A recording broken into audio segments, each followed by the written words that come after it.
Welcome back, grappling fans. My name's John Evans, and thanks for joining me again today for another Brazilian Jiu-Jitsu tournament match.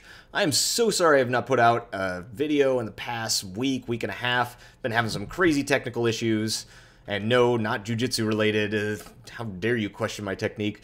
No, they have been computer related, so just very annoying, hair-pulling situation, which actually sounds kind of hot, but no.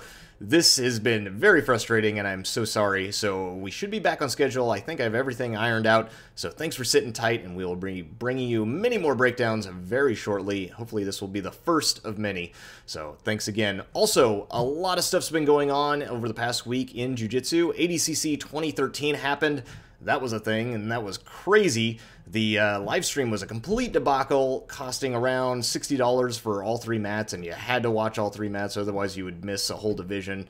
It was crazy, and the reffing was pretty bad most of the time, but the competitors were on point, and some of the matches were incredible, so some really awesome stuff. I also wanted to say huge congratulations to my coach, Cabrinha, for taking his division. He got gold, and that is awesome, because he worked so hard for it, and it's great to see him back on top. He is just one of those guys that leads by example, and I mean, it just goes to show hard work does pay off. So he's got a lot more competition years under his belt coming up, and it'll be exciting to see where he goes with this renewed focus that he has, because he looked very good in ADCC this past weekend. Congrats again, Cabrinha. That was awesome stuff. Anyway, let's go ahead and get to today's breakdown. Today is going to be... what is it? It's going to be a match from Paulo Miyao at the 2013 Pan American Games. So let's go ahead and zip over to that. And here we've got Paulo in the black gi. And you can see he's still wearing a brown belt because this was earlier in the year. This was at the Pan Ams, so he had not been promoted to black belt yet. His opponent tries to go for a nice low single there, but it was pretty lazy. Paulo able to sprawl and then make his grips and pull guard right away. So no points right there. It was just a guard pull, and Paulo makes this lasso hook extremely fast. You can see he wants that. He's very comfortable there, but then decides to abandon it and grab the collar. That is interesting because here he has the spider hook on the biceps. He's able to get his opponent's weight moving backwards, and now he's switching up to go to this De La Riva position, and he's going to go for his signature Berimbolo. These brothers, man, if you haven't seen them before, the Miyao brothers are ridiculous with their Berimbolos, but his opponent doing a really nice job just rolling all the way through and squaring up to Paulo, and then nearly going for an X-pass, nearly able to get that pass secured, but Paulo using that lasso hook, able to retain his guard. So good job from both competitors. Like I was saying, if you haven't seen the Miyao brothers, they are known for their Berimbolos, and that's when you are in the De La Riva position, and you put your opponent back on their butt, and then you spin upside down, and you can turn it either into a leg drag, or you can take their back, and they typically take the back, which is, it's nuts to see how efficient they are at it.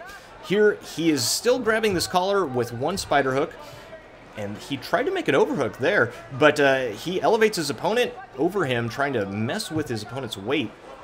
His opponent then grabs the ankle, trying to threaten that footlock, but Paulo is having none of that. He says, nope, it's time to take the back, and his opponent should not be looking at the camera. This is not movie time. This is time to be avoiding a Miyao brother from Berimboloing you, but that's not going to work very well because Miyao right here, he's trying to make, I think he's making, yeah, he's going to make a body lock. So now all he has to do is pull his opponent over on top of him and then throw both hooks in, which he does. Maybe not the most technical way to do it, but once you're all the way on the back like that, even with a body lock, then it is very easy to just throw the two hooks. You'll get the points, which he did. The consummate professional, not even trying to attack until he got the 4 points for the back. There he gets it, and then he goes right off to something he's probably a little bit more comfortable with, which is the body lock, which gets you no points, but he already has the points from the two hooks in the back, and here he's working on a collar choke. His opponent is just trying to hand fight. This is exactly what he needs to be doing, but he also needs to be trying to escape. Once the threat has been removed, he needs to get the hell out of there, because if you stay in this horrible position, then your opponent just has longer and longer to try to choke you. And there, I like what he did there. He was hand fighting, he got his hand up to his face, and then he spider walked his hand up his face to get his elbow up there, which is what you really need. But Miyao now has a really good choke. He sits off to the side and throws that leg over his opponent's shoulder. His opponent is now running around this way to relieve some of the pressure, but that's not going to work. That's just a temporary band-aid on the situation, and he eventually has to submit. So congratulations to Paulo Miyao. That was a fantastic performance, as usual. These kids are ridiculous, and it's great to see that they have their black belts now. And Joao, I believe, was in ADCC and looked very sharp, heel hooking a couple of people. So, man, it's just great to think about where these guys are going to go. And congratulations again to Paulo. But anyway, thank you guys so much again. I'm so sorry about the lack of updates, but like I said, we were back on schedule, so we should be having a lot of videos coming in the next couple of days. So stay tuned. Thank you guys for joining. My name's John Evans. Until next time, goodbye.